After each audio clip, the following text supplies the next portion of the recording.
Hello everybody, welcome to another quick video. Now you may have seen my video where I went out and did a little bit of macro. Pop the link up there and down in the description. It just got me thinking, do you actually need a macro lens? Or could a budget option work for you? So I'm out today with the Lumix G 25mm. Plastic fantastic, but it's f1.7. You've got a minimum focus distance of about 25 centimetres, so you can get fairly close. And at 25mm, you've not got massive magnification, but it's a similar sort of range to the Olympus 30mm, and that's f3.5. So I don't know how it's going to work, so we're going to have a go and see if we can actually do any macro shooting with a very cheap non-macro lens. I've got the own one, won't be doing the focus stacking, but we'll have a bit of a play and see what sort of things we can get. So let's go and have a wander, get ourselves down the canal and get in the woods.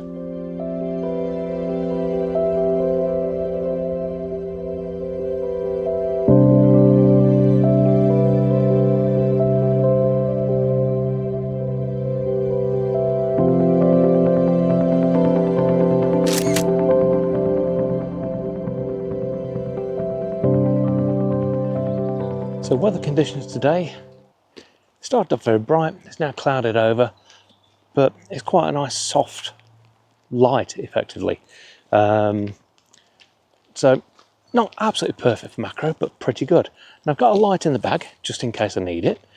So if we're lucky, we'll find some fungi, because obviously that is one of my favourite things to shoot macro with. But it means it'll be a good test to see if this little thing will actually work.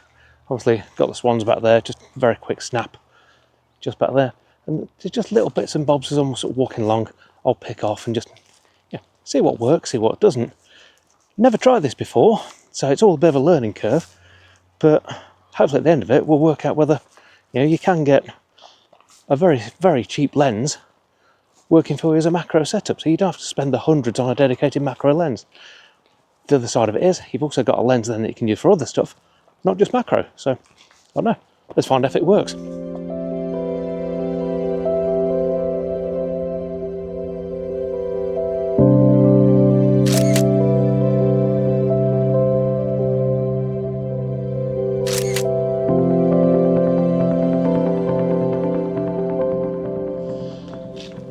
So Lumix G 25mm, plastic fantastic. It's effectively a nifty 50. It's basically exactly the same focal range on a full frame as a 50mm. But what you're getting here is reasonable optics, super lightweight, and a nice fast lens. f1.7, which means you can get some really nice bokeh and some really nice depth of field. Yes, 1/4 can do depth of field. You're not going to get stunning optics, you're not going to get stuff that's like so clean it actually hurts your eyes to look at, but you're getting something that's cheap and accessible. Weight wise, 125 grams, so it's not massively heavy. Cost at the moment, £149 from Amazon. I'll put a link down below, and that's an affiliate link as well, so I'll get a little bit, but it won't cost you any extra. So if you do buy one, buy through that, you'll help the channel out. But with the 25cm focus distance, you're never going to be able to get deep into something. So intake wise, won't work. Just pop this shot up now, you can see what I just took of it's actually sort of a young ladybug if you're in the States. As you can see, I can't get that close. So you've got a small limitation on that side of it. But it does mean that for plants, fungi and stuff like that, this is a reasonable option. Like you're not going to get stupidly clean, certainly not for this money anyway, but you're going to get something that's usable, and it gives you an option to use it for things other than macro. Like I say, it's a nifty 50 effectively at the end of the day. It's a cheap and cheerful nifty 50, and if you can say it, it's a belting little piece of glass, because unlike my old Lumix Leica 25mm, which was actually a bit of a chunk, but stupendously clear, this, you don't even know you're carrying it. There's nothing to it at all. Using the own one, you got the nice grip. You can handle this for days on end, it's not a problem. But yeah, we're nearly down into the woods now. Unfortunately, there's stacks of people around today as well, just walking the canal, so sort of picking and choosing bits and bobs.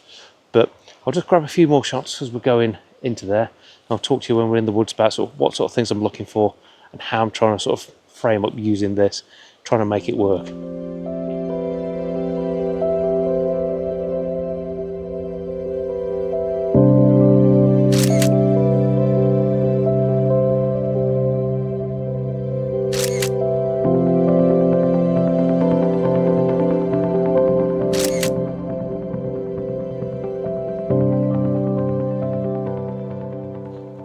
So we've made it into Leewood, as you just saw, greeted by beautiful silver birch. Obviously, we're at 25mm. I'm thinking more of, you know, distancing and stuff like that when I'm taking the shots of the trees. So interspersed with this isn't just going to be macro. You're going to see a bit of the tree work as well. Now, in here it seems very, very dry compared to what we've seen elsewhere. Obviously, depending on where you are in the country, how much rain you've had, it may differ. So, looking for different things.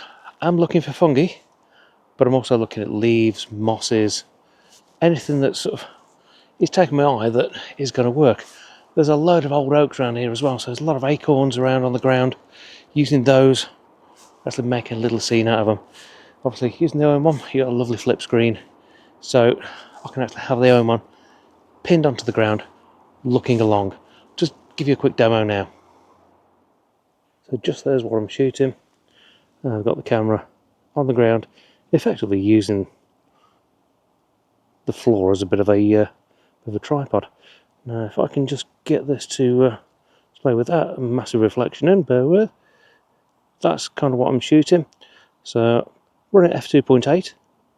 ISO's on auto, and that's bright enough at the moment that ISO's not really getting changed too much. 30th of a second, but because I'm holding it on the ground, it's not really much of a problem. So grab that shot. I'll pop it up now for you.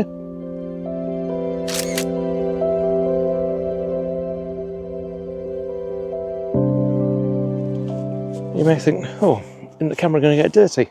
Well, yeah, maybe, but it just wipes off. These things are so bulletproof, it's untrue, so I'm not really too worried about it. Yeah, this thing is, just over a year old now. It's already got some batters and a little bruise on it, but I know these things are tough as old boots, so I'm not really worried about, sort of popping it down on the ground and getting sort of the shot that I want, because yeah, it's a tool at the end of the day, and it does its job very, very well. But we're going to head more into like the other side of the wood and see if there's anything in some more of the denser area that may be a little bit more damp, and we might see some more interesting mosses and stuff like that. So let's get a wandering.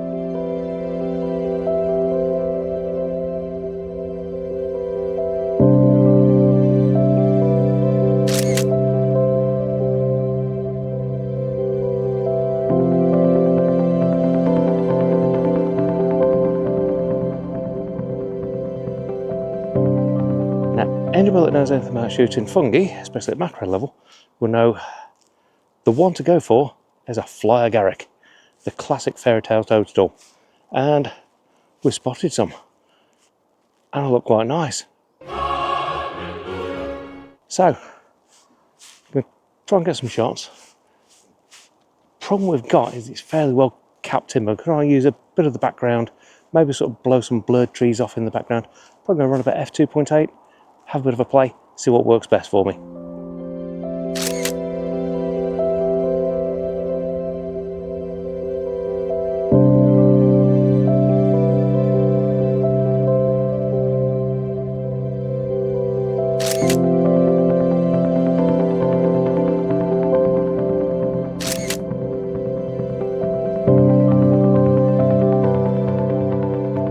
So a little bit of excitement there. We've finally seen our first fly agaric of the year, and quite a nice little example it was. Right, we're going to keep on going into the woods. There's a little bit of wind getting up now, but if you know these woods, you know what they're like. So basically you've got different levels, and we're actually quite high up, but we're going to sort of tail down, see if we can find some more, maybe sort of damper conditions, so we get more like the low-lying fungi, and basically anything that crops up, mosses, stuff like that. You can have some great fun with moss. There's so many different varieties, and they all have their own little characters. Sometimes you actually get different types altogether as well. Well worth looking at. But my initial responses to using this is, it's not bad. It's not bad at all. The fact that it's not stupendously clean all the way across the frame is kind of made up for the fact that it's very fast, so you can blow things out. So you've got a nice sort of area that stays nice and sharp, and you've got a lovely bit of background blue, which just adds the separation and gives you that macro feel, which is really quite good. Am I going to get rid of the 60mm in favour of this? No, of course I'm not. The 60mm is a glorious lens. It's got oodles and oodles of clarity that you're never going to get with something like this. But the difference is the 60mm macro is like almost 3 times as much. So yeah, this is a handy little budget option, and it gives you a lot of options to not just do the macro, but I've used a 25mm for street. It works brilliantly. As soon as you get your eye in and get used to that focal length, yeah, it's great. For woodland, it's a brilliant option as well, especially this being a prime, which means you are getting the extra speed that you wouldn't get with a telephoto, so it helps, especially get some slightly darker conditions. Do you need an OM1 to use it? No, you can use any Mark IV thirds camera. The OM1's great because the stability is sublime, and although this isn't a synchronized lens, you still get some great handheld shots from it. Given the cost versus performance, I'll probably grab this over the Leica 25mm if you're going to do that, because the Leica 25mm, yeah, it's stupendous, but it's very, very pricey. You are paying for the Leica glass, and for this sort of thing, you don't really need that level of clarity for just going out and playing. This is the sort of thing that you can sort of try and hone your craft a bit, mess around, and then think about getting a macro lens later on. But yeah, so far, I'm really enjoying shooting with it. I'm not sure if you can make those out, but there's a run of toadstools all the way down there. Also, it's a little bit too far out, but there is that one there which works quite nicely. Now if there's a bit too much in the way, I will do basic gardening. I won't tear things up, but I'll move things out of the way. I'm not one of these people that will sit there and sort of basically just completely strip an area just to get a shot. But like that one that's down there, literally there's just a few bits in the front that I just brush to the side, just fallen leaf basically, so I get a nice clean shot underneath it. f1.7, let me know what you think.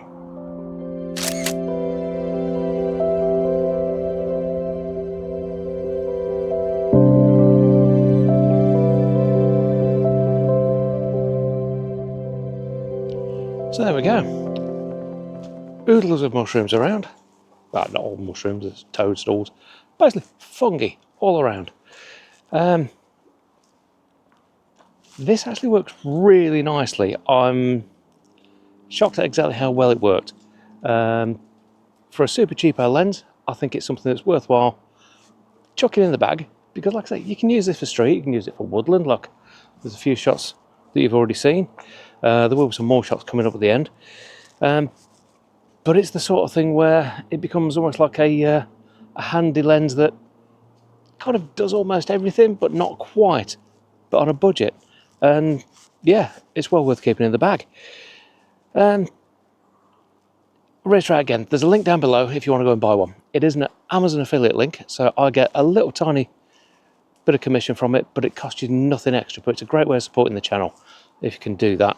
But yeah, it's great. It really is nice. Like I say, I've used the Leica 25 a lot, but I've had this for a while that Trace was using.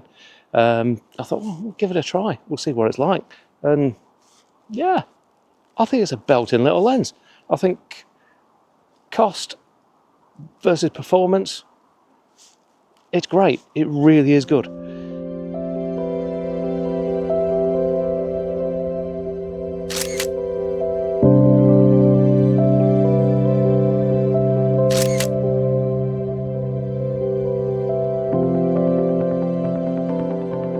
So we're going to carry on wandering through the woods now, get a few more shots.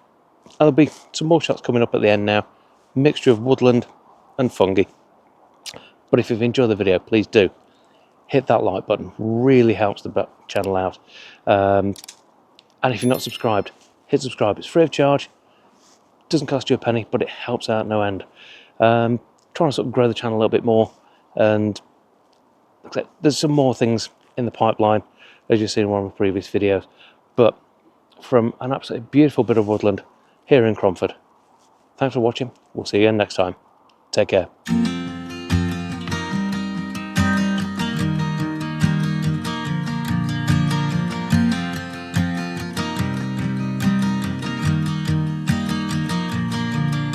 It's 2 a.m. and I can't fall asleep, 'cause I'm not tired. I'm thinking about the days we used to shine when we were young. I told you that we should start a band and reach for the sky. It's 2 a.m. and I can't fall asleep, I'm just not tired. I can hear the raindrops falling. It's cold outside and I kinda feel like calling, but it's too late now.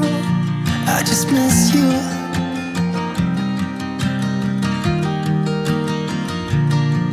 I just miss you.